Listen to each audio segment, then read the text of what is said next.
This is Barbara, and I've come to talk to you about a man that has proven to be very loyal in our community locally and very loyal to our community on a congressional level. And that man is my Congressman Elliot Engel.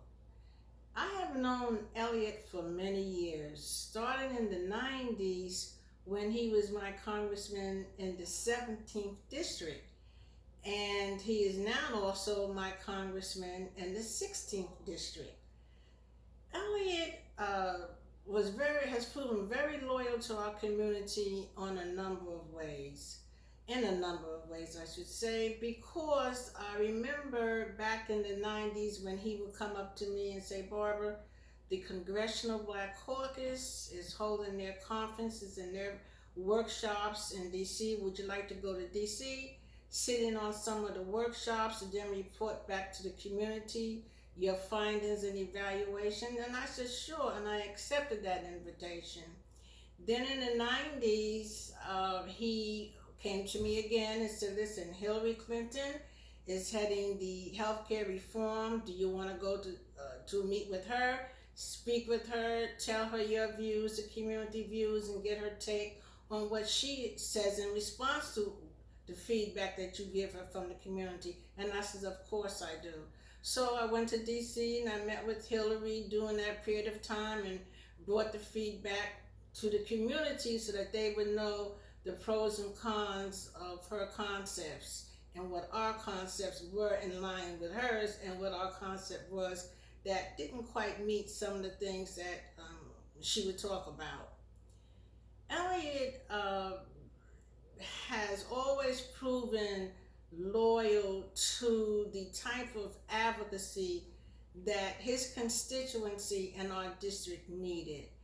He proves himself loyal by providing funding for some of those issues, writing letters for some of those issues, doing public statements on many matters, and meeting with the community at pivotal times within our area when we thought that we should then have face-to-face talks and not just telephone conversations.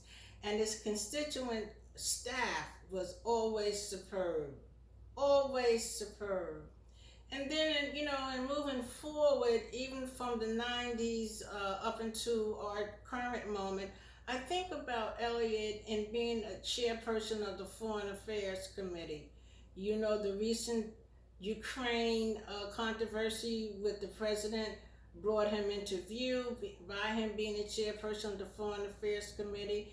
And even going past that, I just want to bring to your attention some of the things that he has even done concerning the COVID pandemic that is facing us. And I'm going to read some of those highlights of his activities to you. Elliot leads effort to protect New York Hospital. Elliot leads effort to secure $5 billion for New York Hospital. Elliot is involved with Yonkers and Mount Vernon COVID-19 testing sites that are open. Elliot donates, is involved in blood donation. He gives us COVID virus updates. He makes us aware of what stimulus email scams that we should be on the lookout for so that we can protect ourselves. So throughout the years when we have voted for Elliot, we didn't vote for him by rote. We voted for him because he has proven loyal to the community. He has proven himself active in the community. I know that there is a New York Times article that talked about the controversy between him and Jamel Bowman, the controversy centered around the fact that the Congressional Black Caucus endorsed Elliot as opposed to Jamel Bowman. So people are saying, well, why would the Congressional Black Caucus vote for a white man over a black man? And I find those kind of issues repugnant in the sense of the fact that you vote for loyalty. You vote for loyalty if they are consistent with your community issues.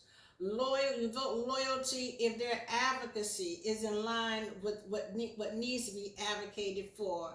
it's not just an issue of black and white.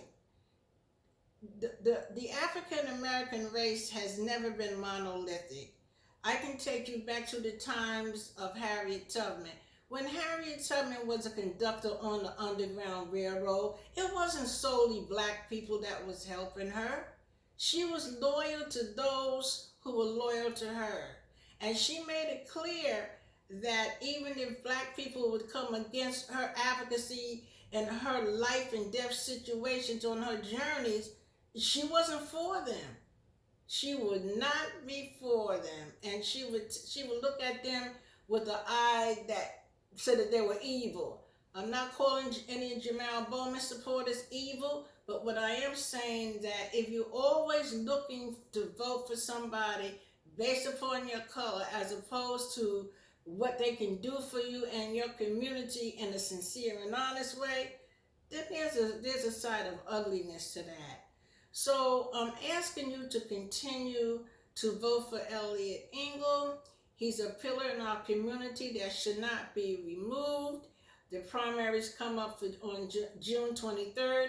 I'm asking that you cast your vote again for Congressman Elliot Engel. It is not time to be shaky. It is not time to be flaky. And it's certainly not time to talk rhetoric when loyalty is persistent. Be safe, have a good day, and be healthy.